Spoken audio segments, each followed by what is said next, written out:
guess what? The bank's too big to fail? Failed. And Countrywide took his loan, sold it to one of the bank gangster financial institutions and said, this loan is done. It wasn't done. It was a construction loan, and he had only got about halfway through the construction. Ted VISNER's a general contractor. And so he couldn't go anymore. And then they said, oh, you've got to start making payments. The construction loan is over now. And he said, wait a minute, I haven't finished building yet. So he stayed in the property. He saw the fraud in this. He's one of the victims of the banks too big to fail. They're not too big. They should have failed. So I want to go to this interview I did with Ted. They're in Isabella County, Michigan. So you can see what I'm talking about. Because I could talk all day, it doesn't tell you anything. So let's move on and get to that. There's cross streets out in the wilderness of Isabella County. This is about 5 miles from Ted's place, so you get an idea. We're really out in farmland of central Michigan. We're really far from any big cities.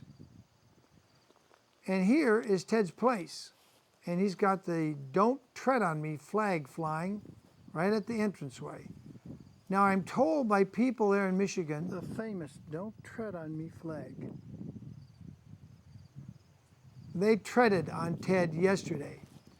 A certain judge in Isabella County, which is a county that uses not sworn police officers, bail-offs, they use contractors. We're at Ted VISNER's place out in the wilderness. And Ted used to actually drive this car around. Michigan, north of Grand Rapids.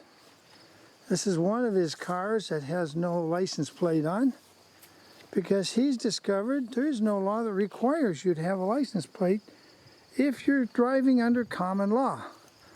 And here's his place he's been trying to build for a children and women's shelter to escape bad relationships. And he's got his notice out, no trespassing. But I like his other warning around the corner. Of course, he's got his security cameras at every angle here. But I like this. I like this other warning sign he's got up here. This is Cherry. He's got 2 vicious guard dogs. There's one of them. And here's your warning. There is nothing here worth dying for. Keep out, no trespassing. Hadn't got a roof on it, he says, for 5 years, because Countrywide went out of business and told B of A everything was copacetic when the loan transferred, only it wasn't done yet. That makes it hard to finish if it isn't done yet. The bank says it is.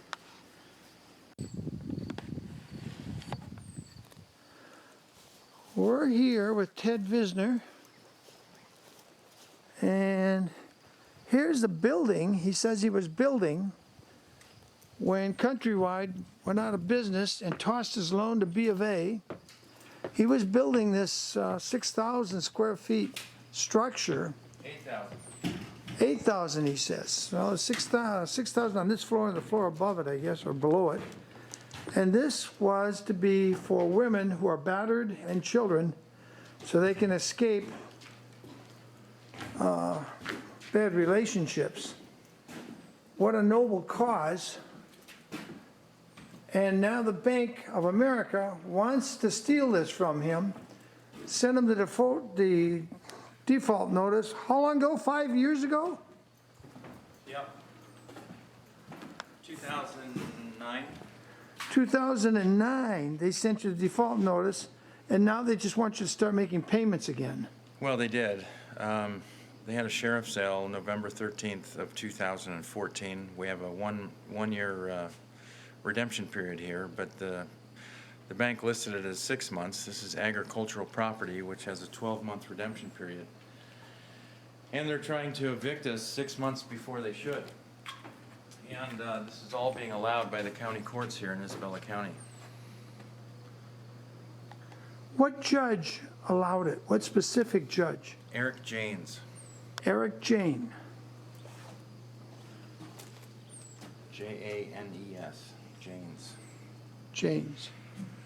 My wife and I were listed as defendants in the eviction. We went to court and the judge denied us standing as defendants. So, How could they deny you standing? Ted, I don't understand how they could deny you standing. well, they can't. The judge can't deny a defendant standing.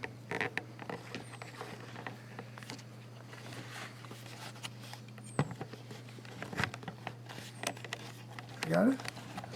Yeah, there we There go. we go. That'll make it a little more steady.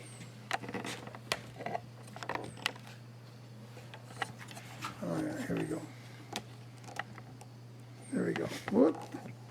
All right, so you don't even have the windows in, but you got most of the framing done. Well, Yeah, only the framing on the exterior walls. There's no interior partition walls. Here, we got you totally backwards here. Yeah, we do.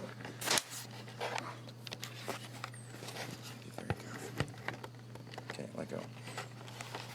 There we go. There we go. So here I am, all the way up in the wilderness of Michigan, in a place that's sort of between nowhere, in a village called Blanchard.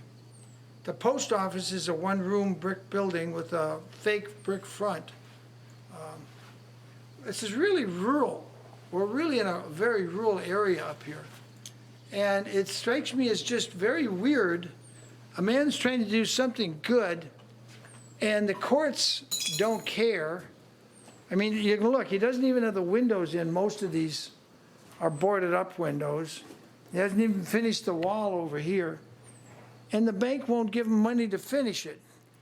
But what I would like to know, Ted, if you do finish it, how are you going to make money to pay the bank back, assuming the bank had a valid loan? Which I'm not saying they did. I'm not saying their paperwork is in order.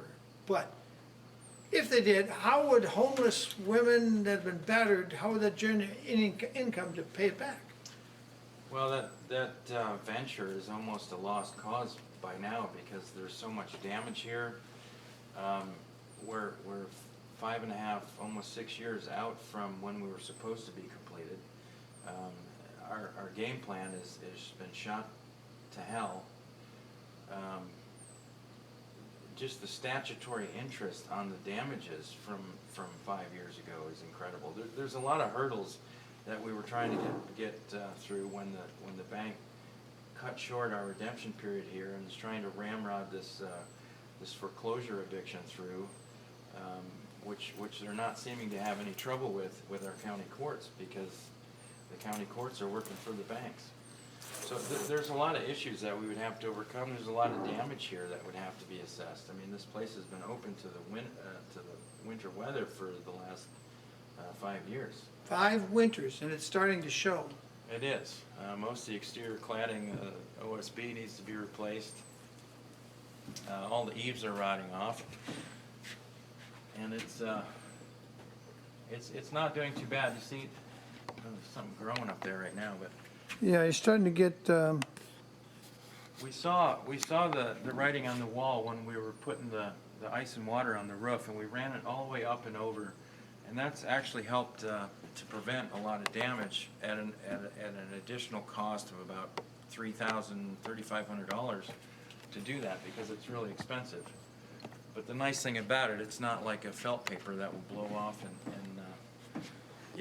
weather away inside of a year. Like we had house wrap around the whole house, and just the wind in a single season just tore it right tore it off, yeah. You can still see parts of it sometimes when you're raking. So as a contractor, would you assess that all this exterior has to be torn off and replaced now? Yes. But most of the interior still looks like it is salvable. You might have to sandpaper some of that black stuff off, which, was that black mold? Yeah, there's black mold on some of it now.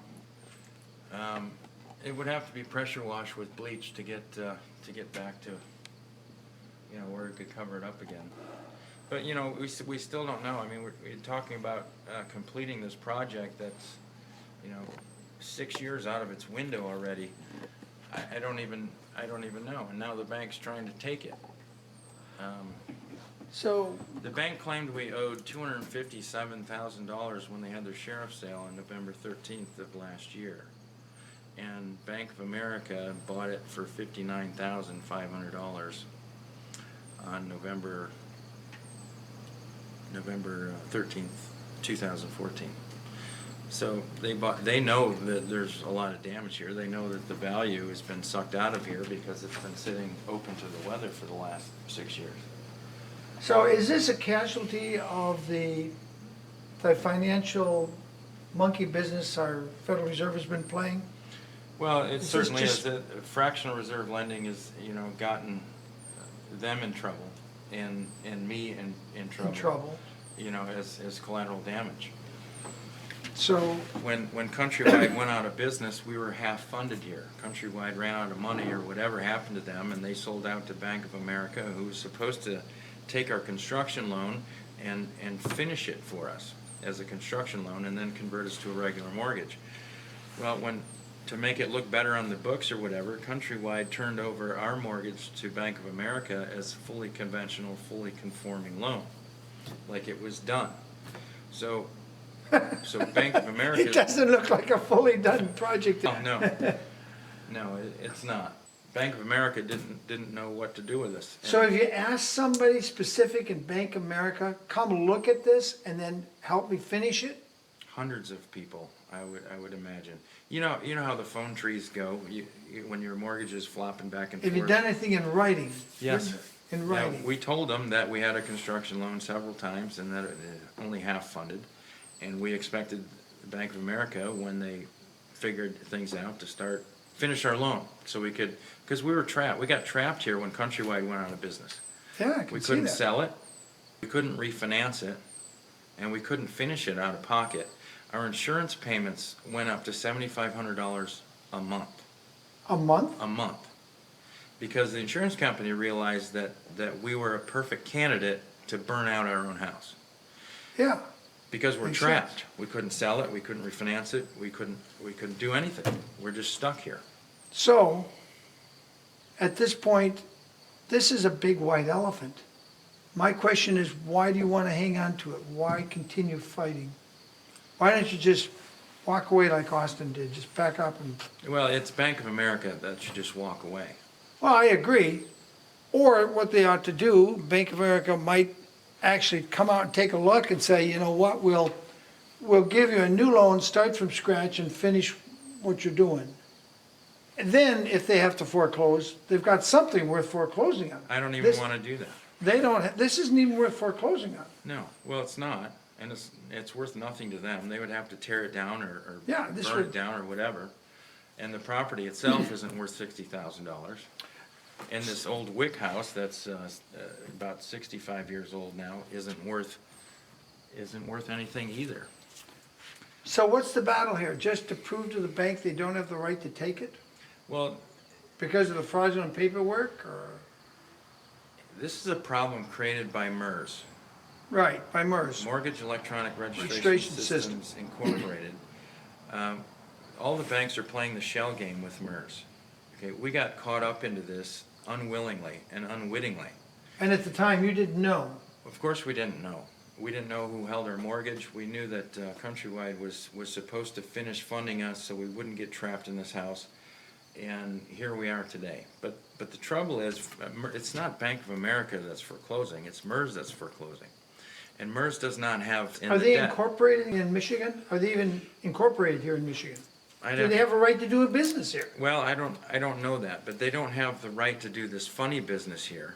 Have you checked to see if they're a certified corporation in Michigan? Because they may not have a right to do any business. Well, in 2011, the Michigan Appellate Court ruled that MERS has no standing to foreclose on Michigan homeowners.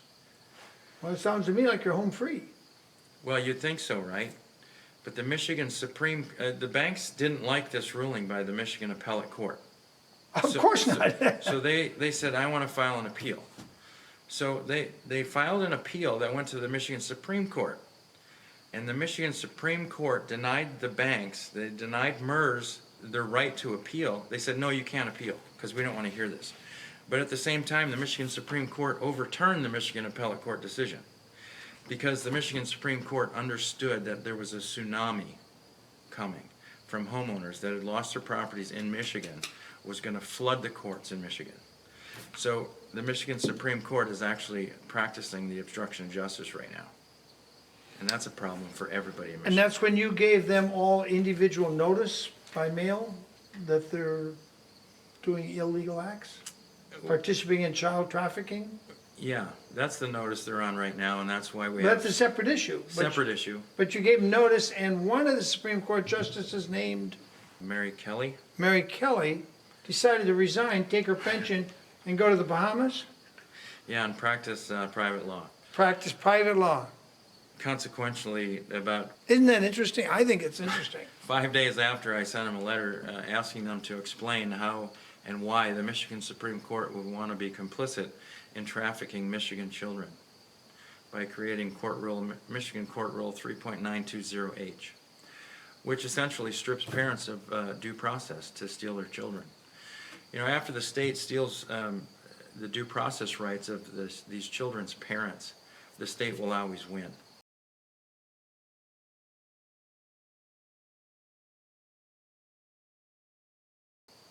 Of course. Because if you don't have rights going into court, you're not going to come out of court with any more rights. And that's how it works. And it's time for people to turn the lights on, William, and I can't tell you how glad I am that you came out here from California, out to podunk nowhere, and I really appreciate that. Well, it was hard to find this place, I'll say that. So how many miles? I came within, what, 3 miles? 3 miles, yeah. Then I was close. I gotta go fetch you. My GPS quit when I got this far out because there was no signal anymore. Just when But, you thought you were gonna drive off the edge of the earth, huh? Yeah, I was just like, where am I? But I didn't know exactly where. But this is an interesting. How many acres in this property? 10 acres? 15 acres. 15 acres. Yeah. If B of A decided to be hard-nosed and they get the sheriff to come out and throw him out of here, they would have to tear this building down, or at least strip it down to the concrete foundation. And that would cost them more than the, what, $59,000 they want, Yeah. plus interest? It would cost them more. So I got to ask the question, B of A, is somebody alive and breathing? I mean, is somebody there at B of A really breathing with real blood? I'm not just a corporate entity there. Why? Why don't you do a freebie and say, like some lawyers do, lawyers sometimes do freebies. They do what they call a Pro bono. job. Why don't you give him pro bono, say, here's a quick claim deed to you, Ted VISNER, you own it free and clear, and then let him apply for a new loan to finish it, to make something out of it. Why keep a contest going that's only going to make you lose? And if you watch Candace Jones, B of A, on the California 18, Part 3. Fraud, just as Renee said. These documents are fraudulent in everything I've seen. Over the last 3 years, I've probably worked with about 100 different people, friends that have come to me. Because after I retired, they knew how long I'd been in the business. They knew also that I was an expert with the FDIC, and also I was with the Resolution Trust that took down the savings and loans. And if you watch Candace Jones, B of A, on the California 18, Part 3, if you watch that on YouTube, she's one of your former supervisors, and she's saying you're engaged in modifying fraud. Here's a chance to just end the fraud. Say, Ted VISNER, here's a quitclaim deed. It's all yours. You pay the taxes, and then you can say, hey, we'll now give you a loan of $100,000 or $200,000 to finish it. I think it would take more than $200,000. I'll never take out another bank loan. There you go. Never. He'll never take it out. You have so alienated the man, and the guy's in the construction business. You've so alienated him, he'll never take a loan. The same reason I'm driving an old car. I refuse to take a loan out just to drive a shiny new car. Because in 5 years, it'll be an old car. And you'll So- still have payments. And I'll still have payments. So, this is the same thing. We need honest money. And I think that's why Countrywide went out. The Ponzi scheme is over. The only way you can go with this Ponzi scheme is to declare martial law and cram it down people's throats. Well, that's kind of what's happening right now with Isn't it? with the Michigan Supreme Court being complicit in servicing the corporate banks and MERS. MERS is a creation of the corporate banks. It is. It's absolutely, and it circumvents the county recorder's office, because then they don't have to pay the county recorder's recording fees. That's a multi-billion-dollar scam in and of itself. Yeah, right there. The counties are being robbed, and so they have to tax their own people harder Yeah. And steal more children. and steal tax more children. Pull people over more for seatbelt violations and all of this other crap, because MERS is screwing the counties by depriving them of all of these recording fees in the tune of billions. I think I saw a number, it was like $22 billion over the last 15 years. That's small change. But I could use some of that small change. Ted could use some of that small change. Probably you could use some of that small change. Well, and this is why Bank of America is never going to do like you said, just here's a quick claim deed, because they already own the courts. What's their motivation to do that? Michigan Supreme Court is already complicit in these fraudulent foreclosures. It appears to be so. And it appears even when they make an order to switch to that other issue, like our friend over there in Bay City, about an hour and a half drive from here, Doug Richardson even had a court order, said you don't have to pay child support anymore. And CPS said, yes, you do, or we'll send the sheriff to arrest you. So even, even the CPS takes on godlike, and I look at this and I say, we need a We the People grand jury to indict these people, all of them, the judges, the CPS officers. But then you would need a sheriff No, or a militia. Militia. Well, I was going to say militia. A sheriff or a militia. I'd prefer the sheriff join and lead the militia to arrest them. yes, But if we had constitutional sheriffs, if we that would had be constitutional. preferable. Yep, that'd be fair. And you actually thought about running for sheriff. Well, I did run in You 2012. did run in Yeah. 2012, Yeah. and magically you lost. Well, I ran against the corporate sheriff, and I didn't know the difference between the corporate and the de jure. So it was December last year, I declared myself sheriff of Isabella County, the de jure sheriff, because I wasn't running for any corporate position, and that's the only one being filled here in all 83 county seats, is the corporate seat of sheriff. How did you declare it? By notice to the county clerk, or Yep. just public proclamation? Both. I've been communicating with Isabella County as the de jure sheriff since December last year. And I see you don't wear license plates on your vehicle. I don't support organized crime. He doesn't support organized crime, the kind of sheriff you need. Someone that doesn't support organized crime. Did you watch that Charlie Sprinkle interview I did before you got to taking off the license plates? Yeah, that's one of the first things I saw, and I thought it was really, really cool, really interesting, and, this is probably a few years ago. And I didn't know enough back then to be that brave, to take my plates off and say, I'm not supporting organized crime in Michigan. But now I do, and I have tons of case law that I can cite almost verbatim that says I don't need to put a license plate on my vehicle. And when you do this every single year, like I forgot who owned it or something, and you have 3 or 4. Well, that's part of our interview with Ted VISNER, who's sitting tonight in a jail because he was driving, as is his common law right, and Charlie Sprinkle would vouch for that,